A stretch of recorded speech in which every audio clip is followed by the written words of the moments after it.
Spring's right around the corner. And if you didn't know, fun fact, spring equinox is officially the 19th of March. And I think Punxsutawney Phil actually said we're having an early spring. So it feels like it's already starting, at least here in Denver here. It's getting a little warmer, even though today's kind of cold. But I'm excited. It's my favorite time of year. Just coming out of the winter where it's colder, darker, you got the renewal going on, the fresh start kind of feeling, energy's picking up. And just like, you would typically maybe do a spring cleaning for your house, which I love to do as well, or even if you just do regularly cleaning, the question that I like to ask, it's a fun, metaphor, is do you do this for your mind? And what does that even mean? And how do we go about doing that? What does it mean to clean your psychology? And do you dread spring cleaning or cleaning in general, or do you make it fun? Do you put on some great music? Do you dance while you're cleaning? Do you make this an enjoyable experience? Because that's really what this should be. I mean, these are your goals. This is your life. This is really fun work. This isn't about, hey, let's fix problems and focus on challenges and limitations and make this, a half empty experience. But how do we really get more out of life? How do we get more of the things that we want? And that's really what this is all about. So, let's have some fun with this today. So, what does it mean? Now, you think of your typical cleaning the house, you've got, you're cleaning the dirty parts, right? You're scrubbing the floors, maybe shelves, cleaning sweeping the garage, dusting the furniture, maybe getting rid of old clothes, getting down on your hands and knees, maybe with a toothbrush, scrubbing the nooks and crannies. So that's kind of like the disposing or the getting away with the old, kind of way of doing it. But also there's the what do you add in? So there's these, two kind of concepts that I want to look at today. One, yes, we're doing away with old, but if you're going to be removing something, we have to replace it with something else, so what are you introducing in? What are you adding? So, rearranging furniture, maybe you buy new clothes and decor for your house. And so there are two very different ways of going about this. And ideally, it's a good mix of both. And how this translates to your mind is, we have these old beliefs, right? These old thought patterns. And that comes in the form of maybe a story that you tell yourself, about your life. And hello, Deborah, welcome. Hey, sorry I'm late. Yeah, no problem. A story that you tell about how things are, what life means to you. It could be questions that you ask yourself. And there's a great tool that we use here. It's called the power question, or the primary question. And takes the form of, this question that you ask yourself most frequently. And our brains are very good at finding answers to those questions. So if the question is, what's wrong with me, or why does this always happen to me? Well, guess what answers you're going to find, and that can tend to be a more disempowering kind of question versus, what's the lesson I'm supposed to get out of this, or what's great about me? What's my strengths and superpower? So, asking better questions, you get better answers. It could come in the form of old habits, or as I like to call them, strategies. Things that we do over and over again. We have these habits to, they fulfill a need. We get some benefit out of them. Some are more unresourceful habits, and some are, help us accomplish our goals. And a lot of this is really subconscious, right? We're not totally aware of it until we really start to take a good look at it. And that's where this kind of work can become challenging, because, because we're not conscious of it typically, and we're trying to bring more consciousness in. But really, when you sit down and spend some good thought and start to do this analysis on what's this software that's running, as I like to call it, this mental software? What are these stories I'm telling? What are the beliefs I'm currently running? Start to question these things, and you start to find answers. And and so we're not really doing away with old software. We're not technically removing it. And we wouldn't want to do that anyway, because there's things that old you does really, really well. And we want to keep that. We want to enhance that. And, there are some limitations that exist. Just as Windows is constantly upgrading their software, they're not just scrapping, Windows 10, they're building upon it. Now we're moving into Windows 11. And just as Windows 98 was incredible, right? Top of the line, the best software in 1998. Well, yeah, now it's obsolete. They've upgraded it many times since then, but it was built. They're constantly building upon what's already there. And so we're really just reprogramming. We're upgrading our mental software, and we're becoming more conscious. My favorite word, and you might get sick of me hearing that, sick of hearing me say that. This is all about consciousness. How conscious are you on what drives you, how you're creating reality? So part of this is analysis, looking at where challenges and limitations exist, and then why. And we have tools for that. So whether that's the model of the world, it's the very first exercise that I have everyone coming into a program here do. And it's very straightforward questions. And I think I have a slide here for that. What are your outcomes for being here, in this program, your outcomes for your life? What's your purpose? What are your beliefs? There's a section for your biography, which is another way of saying the story that you tell yourself, right? So these questions are designed to uncover this blueprint that you're following, this blueprint that you've been given, that's been programmed in essentially, right, through our family of origin, our parents, for most, the people that we spent the most time with in those first 5 years of life, when we're getting wired in, or traditional psychology will call it your personality. It's pretty much baked in at the age of 5, and then modified slightly by life experiences.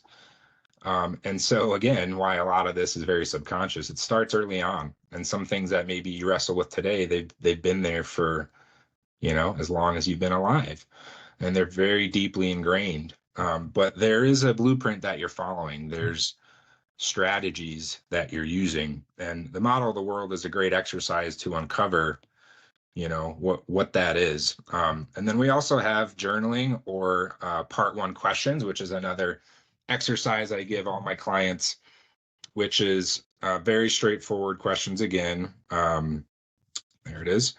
How are you doing? What's going on? How's life? What's going well? Why is it going well?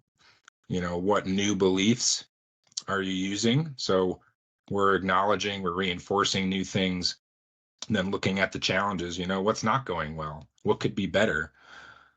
What old beliefs are too powerful? What's still running that make these challenges continue to exist? And what would the new beliefs be? What must they be to create change, to create momentum forward? And then what do you want to work on? So if anyone wants this, or if they don't have it, let me know. I'm happy to send this. It's a great template to follow for this habitual journaling process that I preach so much, that, should be near daily, that you're checking in with yourself and asking, what software is running today? What are the thought patterns that are occurring today? So, there's analysis of this, and in doing that, we're looking at the cause of the challenges, or the cause of the success that's happening, right? So we want to continue that. We want to acknowledge that. And I'll cover this more in depth in a second here, and what that means, being at cause versus effect, because it's very often that we get hung up on the effect of what's happening, And we're not really looking at the deeper root cause of what's creating the challenge and limitation. And then the larger part after that analysis is action. What am I now going to do with this information? What's the path forward? What am I installing as new me? Or even better, going into a future you, the greatest version of you. So that's essentially it. That's the cleaning process in a nutshell. And a great place to start with this is really getting clear and recentered on what your outcomes are for this year and beyond. Did you set any, maybe it's a new year resolution, maybe just goals for the year or the month, and if you didn't, you really want to ponder that, because if we don't have a target, it's, how do we know what's our benchmarks? How do we know if we're progressing or not? Or, um, it's like if you wanted to go to New York and you're starting in Denver, well, maps, you put it into Google Maps, it's going to give you a path forward. If you don't even have a target and you don't even know where you're driving, well, how are you going to navigate? Right. So we want to get clear on your target, starting there. And again, more importantly, this even larger target of the greatest version of you, what you imagine as currently, as far as you can see, be it next year, be it 2030, this version of me, that has the money, has the relationship, has the health that I want. And having that as your guiding, vision, those guiding principles to say, how am I now progressing towards that? And then you can apply a part one questions, or you do essentially what the part one questions is a CANI process. And that's an acronym. It's actually a Tony Robbins tool called the constant and never ending improvement. And essentially it's 3 steps. 1, what's awesome? What's going well? What's working? 2, what could be even better? And it's intentionally phrased that way because it's not what sucks. It's not what's terribly wrong. We're not emotionalizing with more intensity the half empty aspects or the challenges and limitations. It's, we're all doing the best we can with the tools we have, and how can we make things even better? It's implying that everything you're already doing today, is better than yesterday or a week ago. And, we all have, maybe it's a 2 steps forward, 1 steps back, we have bad days, but, implying this constant and never ending improvement. And then the third step is re-anchoring what's awesome, getting reconnected to, what's working, what am I going to continue doing? And, this should be on a near daily basis. And it's, again, am I in motion? Am I making progress? If not, what in-flight corrections need to happen? So having this target and having these answers to these questions gives you a great idea of, what needs to be quote unquote cleaned, what needs to be upgraded, what new you software must be that needs to be installed. And then within those answers, so you're journaling, you're looking at all these things, what's going well, what's not going well, why. You're really looking for the software that's driving the reality. And what I mean by that is there's 3 versions of you, and we call this the table of 3. Just like you're sitting at dinner with 2 friends, right? There's an old version of you, which we call that year you were 5 years old, Windows 98, whatever year that is, version of you. That's the old you. And a lot of you here have done either coaching with me or gone through some kind of program, maybe done some upgrades to your own psychology, and you've got to current. Maybe you're at 2024, so that's the new you. And then the greatest version of you, as I said, a future you. Those are 3 distinct softwares, 3 distinct psychologies and mindsets that can be running simultaneously, and it can shift within a sentence. And the language is going to reveal the software that's running. And so you want to be really aware of that. Who's talking right now? What software am I running? And back to this idea of being at cause versus effect. What does that mean? So the metaphor is, do you treat the symptom or do you treat the source of the infection? So like taking Tylenol for a headache, right, would be treating the symptom. Well, what caused the headache in the first place? Was it lack of sleep? Was it, I ate something? What was the true cause of this? Cause is something that happens. The effect is something that happens as a result. And so it's very common, and we're trying to address the effect of something, and we're not really getting to the deep root cause. And I'll give you an example of this. So like if you say, oh, I have a problem with procrastination, that's my problem. That's why I can't progress forward. Well, is that a symptom or is that a cause, do you think? Because you're actively procrastinating, and then the result is that you don't get anything done. That's one way of looking at it. You could say, the effect is I'm seeing lack of results. And therefore procrastination must be my problem, must be the cause of that effect. But what if we went one step further? What if we peeled the onion back even more? And this is kind of like maybe an image would be like those Russian dolls, one keeps popping out inside the other, or you're peeling the onion back, because this is very common too, where we think we're at cause, but we're still at effect. And what I want to pose to you is think about procrastination as an effect. What could be a cause for that? And maybe another way to think about it is, I mentioned strategies earlier. Procrastination as a strategy. Why do we do that? Maybe your own beliefs in what you think you can accomplish. Yeah, say more. Of just fear of failure, fear of succeeding. Yeah, could be.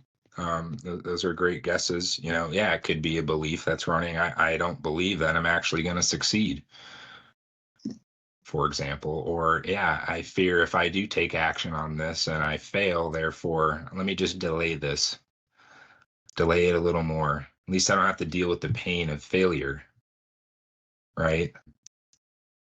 It can take many different forms, right? It's going to be unique to you and your operating system. But this is a common one, and typically procrastination is really just at effect. It's the deeper cause is a thought pattern, a program, right? Could be fear of failure. And we have to address that software to, instead of, hey, let me try some productivity tools, productivity hacks, and, try these more surface level things. Those things are great. Don't get me wrong. Time management tools, productivity tools, they're all useful. They're all great. It's just not addressing it's like taking the Tylenol for the headache. It's not addressing the root cause of the issue. I'll give you another example. This came out of a recent interaction with a client, and this is a kind of a minor, a microcosm example of the pattern that's running for this individual. But he was telling me, yeah, the other day I just, woke up and I really wanted to go skiing, and I woke up it was like 5 o'clock and really wanted to go, but then I was, I had all these thoughts, I kept questioning, do I want to go? Well, it's an hour drive up there, and I have all these other things to do. I have work, and what if it sucks? What if snow's not good? And blah blah blah blah blah. It's like he's kind of going back and forth, back and forth. Ultimately, decided not to go. And through some questioning, through some discussion, I said, well, what was really driving that?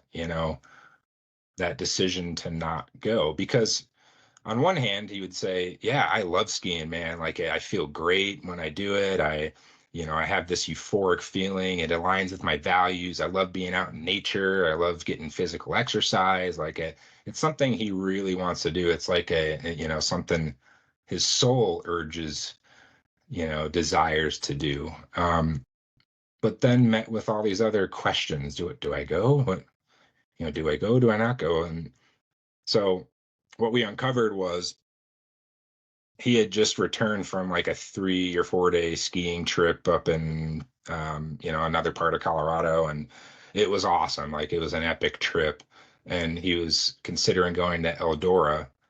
And so ultimately it was the fear of disappointment that created the decision not to go. So we also call this an away pattern. Old you is really good at avoiding pain. By law, old software is designed for safety and comfort. That's like its normal operating procedure. And I mean, you could look at this other ways. It could be, deeper rooted aspects of your brain, be it your ego, be it this fight or flight kind of system that runs. We're just really good at trying to avoid pain. What we find is over 90% primarily operate in a way pattern. If I can avoid pain and on my best day, I just get less pain, that's success. But the question is, when do you ever get more pleasure, more of the things that you want? If in a towards pattern, meaning you're focused on more pleasure, focused on what you want, on your worst day, you just get less of those things. On your best day, you get more of those things. So we know that the most successful people on the planet primarily operate in a towards pattern. They're just fixated. They're obsessed. They just in a towards pattern, man. I just want what I want. And I have this vision of the greatest version of me. And I have this vision of my life. I have these goals and I'm just obsessed. I want that so badly. But, for the 90%, for a lot of us, and it's not to say that they don't have any fears of or away patterns. It's just we primarily operate in I just want to avoid pain. I want to avoid disappointment, avoid failure. I don't want those things. So that's at a deeper root cause. That's what drives the decisions. It's what drives the, effects of, well, I decided not to go skiing today. So that's a kind of again, an interesting example, a recent example, but I want to make sure that's making sense because this can get a little complex and I want to know if there's any questions around this at all. Making sense? Yes? Okay. So, in complex systems, and our minds are complex, right? Psychology can be pretty complex. Cause and effect can appear and often are distant in time and space, and there could be, it's like this chain of dominoes, right? And peeling the onion back, looking for this root cause. I just want to stress again, really be paying attention to that, really questioning, what is that cause for me here?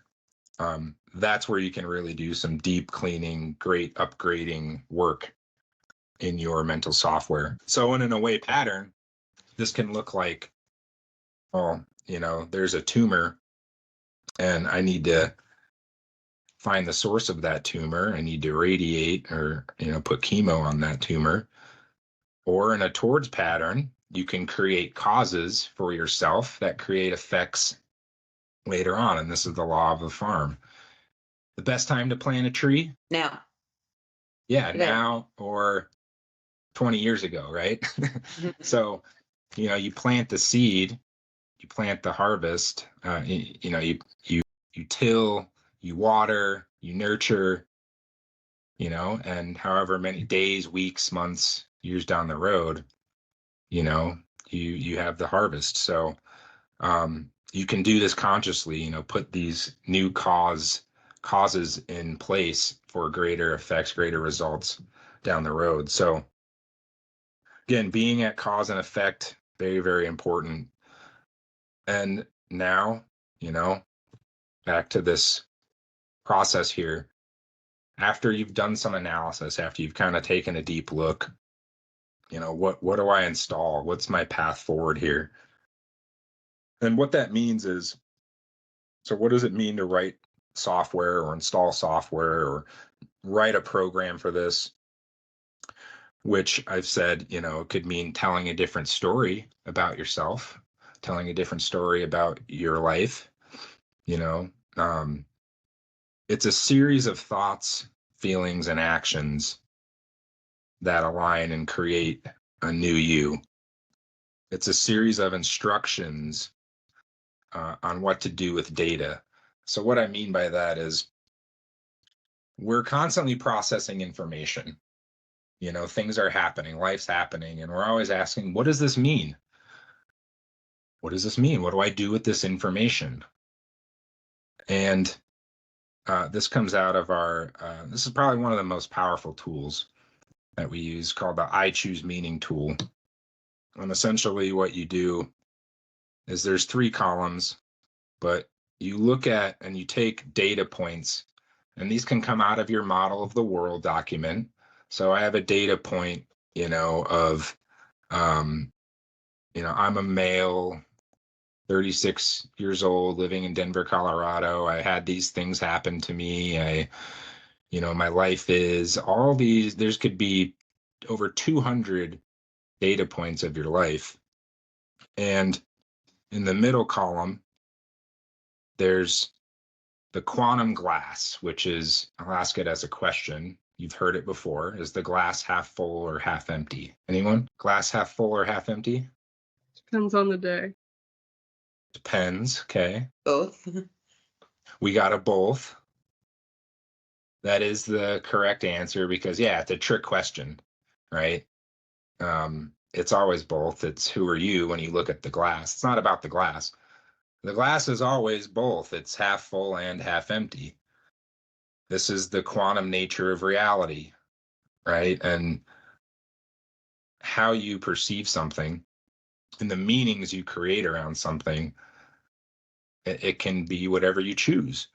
And so this is a very fun and powerful exercise because for something maybe that you looked at that was typically half empty, well, can you see the other side of the glass? And how would you even do that? How could you make it a half full? How could you reframe something, to take something that maybe was your greatest weakness and look at it as a greatest strength? Or oftentimes I'll find this in the model of the world, there's a section for your top challenges and trauma in your life. And, oftentimes the meaning generated around traumatic experiences, is, I'm worse off from this. I limp now because of this. And, I have these challenges because of this. But when we really do some powerful work and we have tools, specific tools to do this, to reframe something as, because we know when we go through challenging experiences, we get lessons, we get growth, we get strengths out of it. And maybe we just haven't been able to see it or we haven't emotionalized it, and so reframing a data point like that, now the new meaning totally changes, and how you think about yourself, your life, how you think about, and the story you're telling completely changes. So we're constantly doing this with all sizes of data points, small, medium, large. What does this mean? And then how do I feel? Well, if it has a negative meaning, I don't feel very good. If it has a good meaning, I feel good, right? And then I take action as a result. That's your brain mind in a nutshell. That's what it's doing. We were to boil it all down, right? 1 second here. Hey, Crystal, I see you're kind of dropping off and signing in. I just want to make sure you can still hear me and things are going okay on your end. Okay. So we can take an existing model of the world. We can take data points, and write completely new, different meanings around those data points to have a completely new, different perspective on ourselves and the world. That's writing software. That's designing it. Now the installation comes with, well, two ways really. Intensity and repetition. I think I have, okay, here it is. The only two ways that you do anything, make any change, and create a new habit, for example, is through repetition and intensity. So intensity, what that means is emotion, excitement, passion, love, these great powerful emotions that it's we get juiced up because of it. We get excited, we get motivated by our vision of what we want.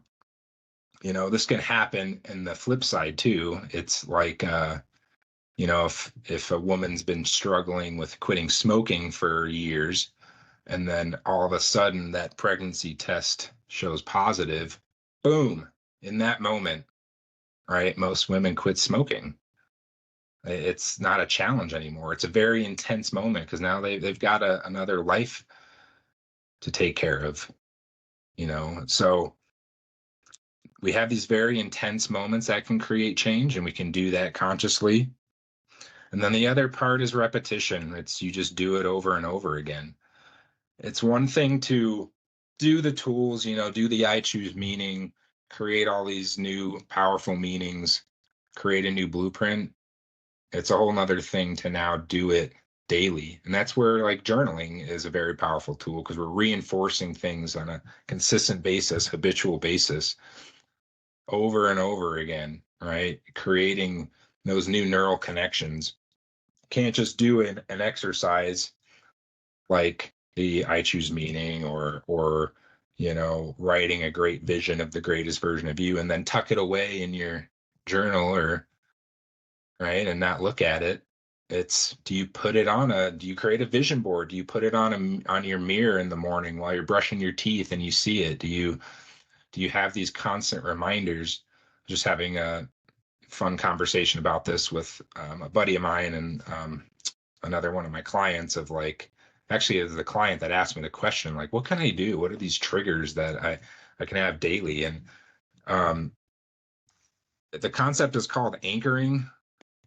So you're anchoring in new thoughts, new beliefs, new you. And you can do this through music, visual, think all sensory modalities.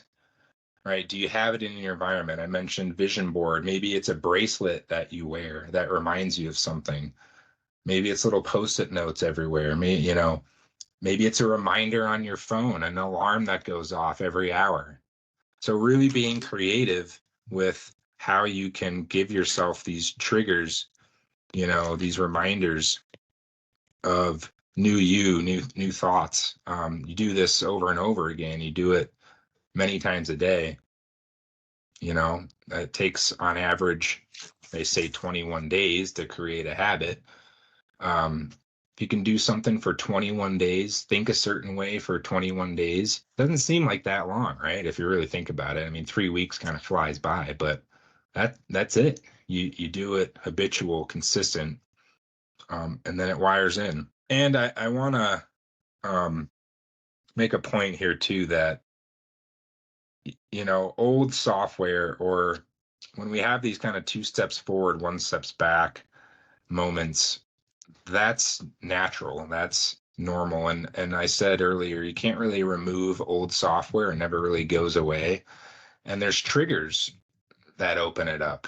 Our tool for this is the old song on the radio, right? Like if you hear the song that you had your first breakup to, immediately you're back in, that metallic taste in your mouth, your gut wrenches, you're kind of sad, right? Like puts you back in that moment. Conversely, if you, hear the song that you had your first kiss to, for example, then boom, butterflies, right? Feeling good, smile.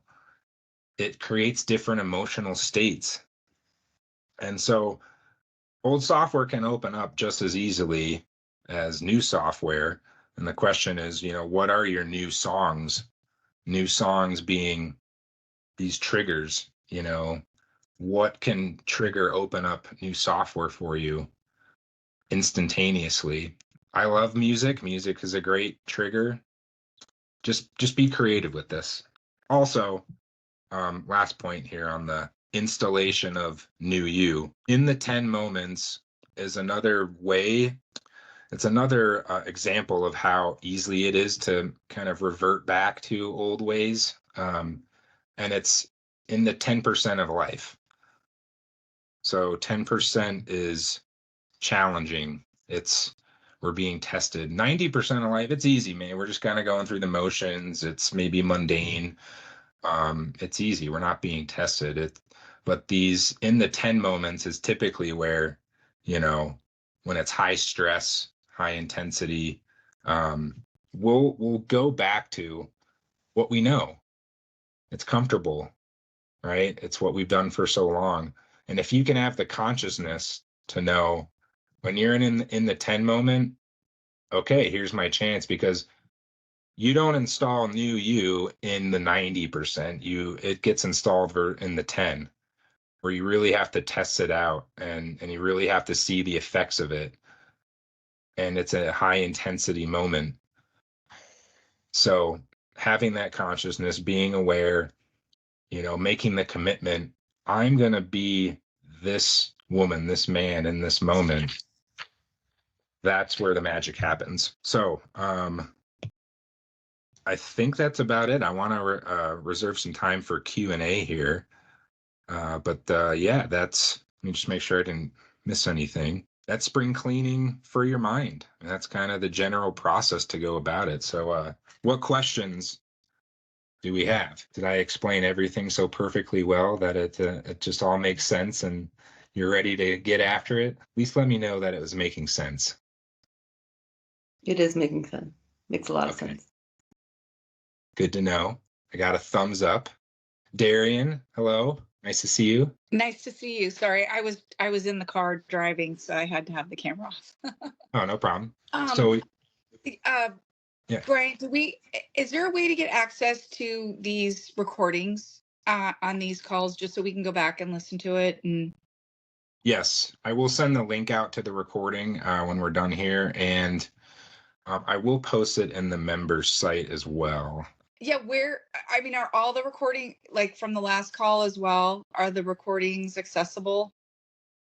Yeah, you should have that link. Are you talking about the one we did I think it was the end of January? Yeah. Was that the first one for us? No, that would have been. Oh no, that was the second one. I believe December. And so these are going to be kind of a monthly occurrence, and not everyone here is in the same program as you. But I have other people here, clients, other folks that are in different programs. But yeah, as far as, for the inner circle, what's available to you here, you have access to all of this. You'll get a link to the recording, and I'll also post it in the members site as you'll see it on I think what's the page called? Recent posts, I think. So yeah. Up at the top, it says courses, posts, and resources. Yeah, so you'll see it in the posts section, and I may have to update that because I'm not seeing. No, yeah, the last one was January 7th, 2022. I'm seeing. I'll have to do some troubleshooting here. It's a bit new of a platform for the member site, so. Okay. But yeah, you're somewhat newer here. Was that all making sense? Sometimes I go over topics and I've got like Lee here, who's I've known for years, may, understand some of these things, or has been through a lot of the concepts more. So I want to make sure that it's all making sense or coming through coherently. Yeah, no, and I love the analogy with the hardware. Yeah, so that model of the world, definitely, again, just to stress that, even if you've done one before, if you haven't done one in a while, it's a good analysis tool to see where am I currently at. and then even doing a comparison to the original model of the world is a powerful exercise. But I definitely would start there. And then, as I said, the part 1 questions, that's like a daily kind of exercise to do. So That's kind of what I was going to ask, like with the new software. So you're constantly upgrading your software, right? Like Mhm. you pick new software, it works for a while, and then you somehow get an inkling or realize like, hey, it's time to update my software again. So continue to update it or do the model of the world again or something like that. Yeah.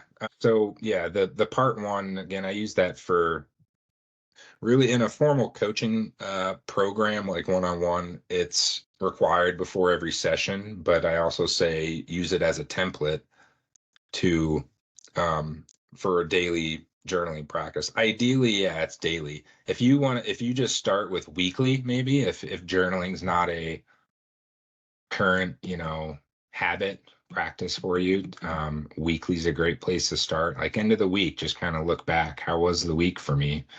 And following those questions, what went well? Why did it go well? And you'll see there's deeper or more detailed questions. What are you specifically thinking and feeling and doing that's creating the well state? Focusing on all 9 verbs, which is all the sensory modalities, what you know, what you think, what you believe, what you're focused on. It's just a great way to reinforce what you're doing that's creating the good results. And then getting into the challenges, you know, looking at why is it not going well? What am I not thinking? Or what old beliefs are too powerful? This question here, name the hidden benefits of this reality. This is a very powerful one. So, and this is where you get some great clues as to what cause might be. So I said, like procrastination, for example, what would be the benefit of procrastinating? You don't have to challenge yourself. Yeah, it could be pain avoidance, right? I'm avoiding failure, I'm putting it off, or maybe I'm getting immediate gratification by doing the other things that I'm, instead of the thing I say I want to do, right? Um, so there's a lot of benefits to the current strategies we use. Trying to think of another good example, or if anyone has something they want to look at specifically, that would be a fun exercise to do. Something that's a current challenge or something that you're wrestling with, something you feel like needs to be cleaned out of your psychology. Have that. Well, that would take me a while, but I'm in the hi, it's Lee. Hey, Lee. One thing I remember from Bill back in the day was the you don't spill the milk concept. If you're still using that, but, Yeah. Yeah. so That's yeah, big changes for me right now. I don't know if I'm still going to be living where I'm living and doing what I'm doing. I'm right I took care of a friend of mine for 8 years until he passed away last year. With sorry. yeah, well, he had dementia and Alzheimer's, and finally got him. Yeah. So anyway, but yeah, that was a big change once that was done, and it wasn't anything that I'd really planned on to be. I sure as hell didn't plan on taking care of him for 8 years. Yeah. Well, or ended up here, but anyway, now I'm the doing the probate for him because I was his legal guardian and conservator, and the court appointed me So right now I'm doing the probate part, and it is interesting when when he was alive, the relatives are very supportive, and now that he's gone, it's like they're picking up what I might have done wrong. If I wasn't just perfect, and stuff. But so yeah, I've got a lot on the plate there, which is why I was happy to see you email me there. And then I pulled out the Inevitable You book. That was the one that through it, the Don't Spill the Milk, how to change your perception, your way of looking at things. So Yeah, I appreciate you throwing it out there because it is one I use all the time still. It's just a great way for any of the new folks that haven't heard it. It's another example of this away pattern, avoid pain strategy that, where it starts, it's the metaphor for, that child when they go to pour their first glass of milk. So they're being programmed, right, with instructions, with strategies, with how to operate, right? And the form of the command that most parents might use is, hey, don't spill the milk, right? Now, to cognitively process that, you have to think of ways to spill milk to then try to avoid doing it. So it's like the brain doesn't hear not or don't, it hears spill, right? And so it's, oh, I could trip and fall, I could knock the glass over. And then if you're an overachiever, it's, a meteor can rip through the ceiling right now and rip the pitcher out of my hands. Now I have to worry about meteors. And so this is a great example of where these kind of anxiety patterns even originate, because we are great at imagining future scenarios that we don't want to happen, right? Crazy out of this world worst case, scenario things. And then our strategies follow to avoid doing that. And so you're thinking again, now fast forward, that child's going into a important business meeting. What are their thoughts likely? Don't screw this up, right? Don't do that. Don't piss the boss off. Oh, don't do. And if that's what you're visualizing, right? If that's what you're thinking about, you're actually enhancing the probability that those things are going to happen. Just as like in the mind body connection, if you're visualizing knocking the glass over or tripping and falling, your body follows. Or it's like the classic example of riding a bike. They say, don't look at the pothole, look at the path you want to go, right? Because like your body will follow your eyes. So when you change this to pour carefully or get the milk in the glass, now it totally changes the cognitive processes that are happening. You're focused on the outcome that you do want. Your visualization is completely different. It's pour slowly, hold with two hands, right? It changes everything. I mean, this is Lee. I know you're bringing this up because it's a very powerful tool, and it's very common sense. But yeah, we don't typically look at our current thought programs in this lens of like, where am I in a don't spill mindset? Am I focused on not failing? Am I focused on the outcomes I don't want to have happen? Which is very common. If we just simply change these to pour carefully, focus on what you want, be in a towards pattern, man, it's a game changer. Like I can't tell you how many times I hear from clients or just, people that talk to or work with. It's like, yeah, towards in a way just completely changed my life, changed my reality. If you do nothing but just do this tool, I know I threw maybe 30 tools out today. Towards in a way is the biggest one. Just start there, change your ways to your towards. Boom. That's like you're trying to think of a good example. Maybe a power washer for your house. So. And then can I ask a question? Or Yeah. not even a question, but like inevitably you're going to spill the milk at times, right? So Yes. would you say like just being very compassionate and forgiving of yourself in order to move on? Yes, absolutely. And that goes into I'll make sure I capture that, because that's a great towards pattern, having compassion, having grace, forgiveness for yourself, or even further failure management tools, where if you do have a fear of failure, and if that's what you're fixated on, well, reframing what failure means can be very powerful too. Failure doesn't mean you're a failure. Failure doesn't mean you're a screw up or there's something wrong with you, right? What's the half full or positive or lesson of failure. You just said it. Lesson. You learned a lesson, Yes, right? exactly. Yeah. Or it's And like you, Eleanor Roosevelt quote, failure is not the opposite of success. It's integral to. By law, you need to fail to succeed. And if you're not failing, you're not progressing really, or you're not challenging, you're not, pushing yourself enough. You're not testing your limits, testing your boundaries, and you don't get lessons.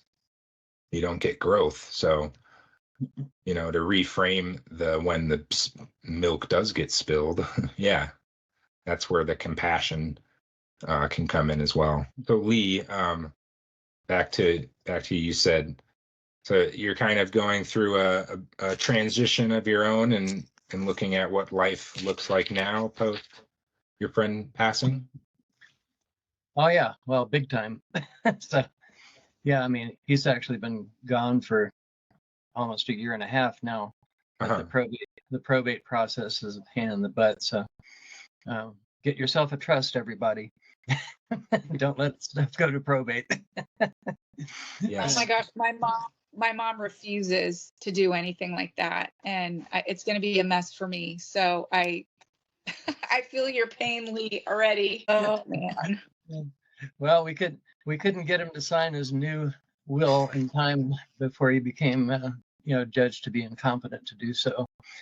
So anyway, and this will is 30 years old. So and anyway, it's a long story, but just the whole process. And I live in the same place, I was taking care of him here. So I was trying to buy this place from the estate, and now we'll see what happens. But when you've been someplace for 8 years, and I've got a little business, and I do remodeling and stuff like that, so I got a lot of crap. One of every tool known to man, as they say. So, but yeah, just getting off your log, and you come to the realization. Well, for one thing, I'm 72. I'll be 73 in July. So life looks different at this point. I'm still in good shape, and work out all the time. Blah blah blah. Take care of myself, but that doesn't change the dread, the dread of change coming. One way or the other. Will I be here or not? Will I be able to do this, do that? And so the uncertainty, of the future is facing me right now, and I look at it every day. Probably don't journal enough, but yeah, it's busy. Is the uncertainty at this point more trying to find the right word, I guess, half empty for you, or is it exciting? Is it something you're looking forward to? It's both. Uh-huh.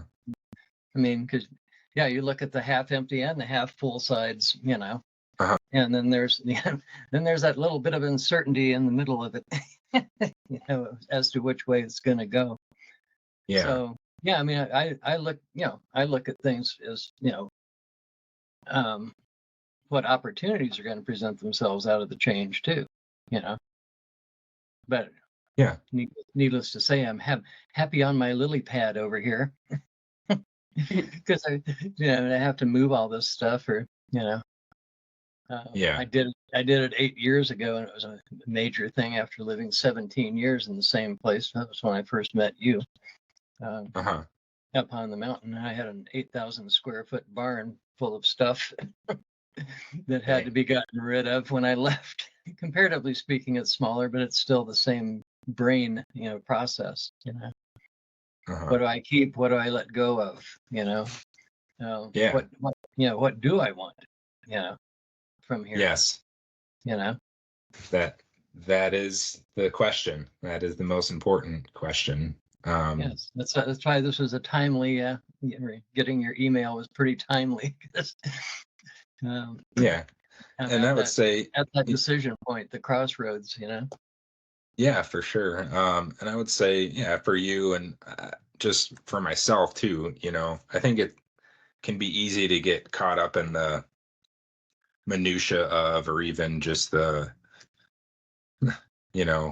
having to clean, to go back to the metaphor of like, yeah, I have all this stuff to clean or do, or life's just happening, but maybe not spending as much time in that kind of dream state, or sitting down and contemplating like, yeah, what do I really want? What is my vision next year, 5 years? And I just think it's a common thing, and I would highly recommend, spending some good time, with your journal, or if you like dictating, whichever way works for you, like daydreaming, setting that target and getting excited about that, especially now that, with your friend passing and things have opened up for you a bit. What a blessing. Well, yeah, in some ways they opened up, other ways they closed, but it's just moving on, Yeah. with life. It's like we say, sometimes you're going to spill the milk, regardless of how careful you are. And just then the acceptance of that. Okay, I bumped my elbow on the table. So don't do that again. learn from that one, Yeah. kind of thing. Simplistic, but Yeah. explanation. But yeah, when I remodel places, I often uncover stuff that people have done that had no idea what they were doing, and it's just amazing that the house is even still standing. And then I go through and correct all that, but I have to have a plan to do it. Yeah. So that's the fun part. Nice. But I wish I could be a dictator. I just, okay, here's the way it is. Now move it or lose it. Well, it's good to see your face again. I hope to see you on future calls here. We can certainly continue this. Did anyone else have any other questions, comments? Crystal, I see you said, yes, I will send you that journaling sheet. So we'll do. And if we enjoyed what we were doing, we would not procrastinate. Yes, I think that's brilliant. Having the passion, having the reconnecting to why you want to do something versus I don't want to do this because, yeah, that's a good fix, good recommendation. Deborah, did you have something? No, this was great. Thank you. Yeah, I'm happy to stay on any longer if anyone's got anything else. Otherwise, we'll let you go on your process of spring cleaning the mindset. If any other questions come up, between now and I think we'll look at my calendar here. Might end up being that week of the 8th, April 8th for the next webinar, I'm thinking. I'm actually going to be in Puerto Vallarta the first week for a baby moon. Oh, nice. Our last kind of big getaway before the little one arrives. So What's the subject for next time? I'm not sure No, yet. I'll no? have to give some thought. I was just April thinking, like, typically is like financial. We've done financial sort of stuff, but yeah, if anyone has any requests or ideas. no, I don't have a request or idea, but I was actually thinking, like, I do a lot of this stuff already. I have been for a little while, and I do notice sometimes, like, I can do it on a very regular basis by myself with myself, and then translating it into the real world, Mhm. Out of isolation is where I notice the bigger challenges, Mhm. like remembering and, like I understand that you're saying use triggers and stuff, but if I'm not home looking at my wall and I go out somewhere, like I notice a lot of the old patterns start to come in, Mhm. Um, if that makes sense. yeah, it does. Sorry, my Teams is giving me a weird view. Oh. That is, yes, that is that is kind of the name of the game here is, and it's something I'm considering of like, what could I provide or what could I do that's like a daily sort of thing. It goes back to the question my client asked the other day of like, what can I do aside from me like texting him every day or something like that? But it's really, like I said, getting creative of is it a reminder that you have to set on your phone? Is it, what in your environment? What are these visual cues? And doing all of it, maybe trying more than less at first and seeing what sticks or what creates that trigger for you. Yeah, it's kind of a personal thing. I But mean, I've I even definitely see like the more I practice and practice and practice, Mhm, it translates and carries over. for sure. Yeah. Yeah, that's that repetition piece of it. Repetition. Yeah. Like, so for instance, intensity would be really sitting down for like a couple hours, and maybe it's doing a great vision board exercise, or you're doing, a great journaling session, you're daydreaming about your life, doing that with lots of great emotion, putting some great music on, but then coming out of that, like, do you wake up? Actually, we have a tool for this. It's called the alarm clock tool. And we use it for like people that say, "Oh, it's such a tough time getting out of bed," and I'm just like, I just don't want to.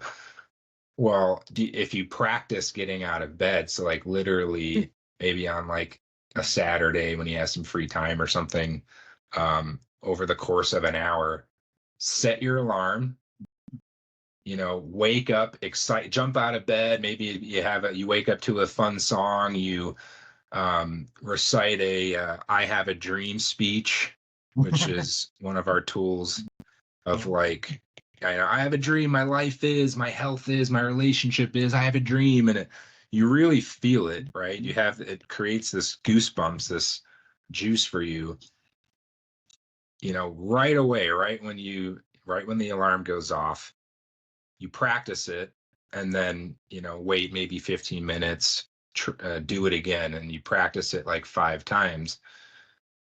The next morning when that alarm goes off, see the difference that it makes, because you're practicing, right? Waking up in the morning and then waking up in a new emotional state. Because I don't know about you, I'm definitely guilty of this. Like, we wake up and it's just like we go about our day. It's like we kind of wake up fresh, but what software do you wake up in?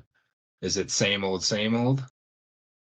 Or is it, back to you shower the same way, get the first armpit the same way, put your coffee in your favorite mug the same, drive the same way to work, right? Have the same conversation with the same people. All that is reinforcing a pattern that you're currently in. So anything you can do to break that pattern interrupts, as we call it, like that's where it comes in on a habitual or that repetitive basis. Is that making sense? Yeah. So maybe drive to work a different way, use a different coffee mug, um, make a point of talking to different people. Anything you can do to break the mold, be a fun exercise to do. Yeah. Okay. This was awesome. Thank you. I'm gonna hop off because I do All have right.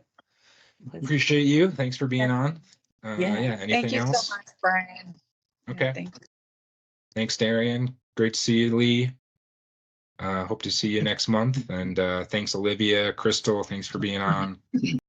And yeah, have a great rest of your week, great weekend, and we'll talk soon. I was going to mention to you, April the 8th is the total eclipse. That's a Monday. Yes. Actually, yeah, my a client of mine pointed that out to me. I'll be pretty close. I'll be like 6 hours south of the totality line, I guess they call it. Yeah, well, I just made a decision to spend $450 to fly down to Texas. And my brother and I are going to drive up and see my cousin in Dallas and be in the total That'll be eclipse. awesome. I haven't seen one in many a year. So I'm jealous. oh, it was a pain. They tripled the price. You can't even get into Dallas or anywhere near. There are going to be like 500,000 people in Kerrville, Texas, which is one of the places I grew up. I'm not going there, but yeah, and it's also spring break, so the prices for plane tickets tripled. Well, it'll Yeah. be worth it. That's an experience of a lifetime. Well, it's more to see, my brother, my cousin, and so forth, face to face. Because time slips away. I haven't seen you in years either. Uh-huh. Not Yeah. face to face. So unfortunately, at least my experience is the older you get, the faster it goes. So Yeah. I feel that for sure. yeah. Well, cool. That'll be an awesome trip. Yeah. Hope you have a great time. Thank you. And you have a good time down there too, Yes. in Mexico. Yeah. We'll do. All right, Lee. Stay away from the cartels. Yeah, we'll try. Don't go out at night. Just All kidding. right, Lee. All right. Thanks, buddy. Have a great night. Take care. All right. You too. Bye.